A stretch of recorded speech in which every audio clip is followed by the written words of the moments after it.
රූප ශබ්ද ගන්ධ රස්ය පහස ධම්ම නම් රූ සැදුනා පෙනින ඇසුන දැනුන හැදුන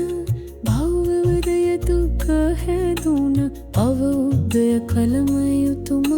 සාසනයේ මේ බුදු සසුන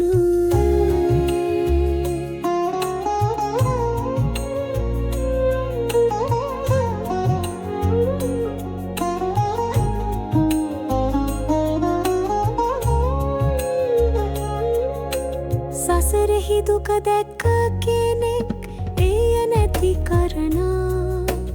අදිටනකින් වෙහෙසක් කියන දුකට හේතු සොයනා නැති කරනට හැකි බව ඒ දුක දාමෙන් සොයනා ඵලය සැදුන හේතු නැති කලොත් දුක නැති වනවා පෙනුණා සාසනයම බුද්ධ වුණොත් දුක සමුදය නැති වෙනවා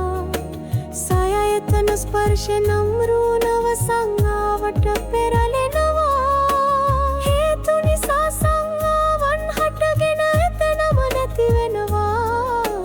ඇස රූපත් කන ශබ්දත් ආදිය සංඥාවන් බව වැටහෙනවා සයයතන ස්පර්ශ තියෙන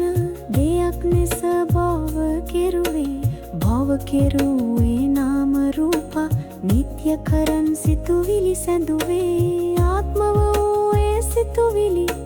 තණ්හාමානය දුක සැඳුවේ හටගත් සංඥා නැති බව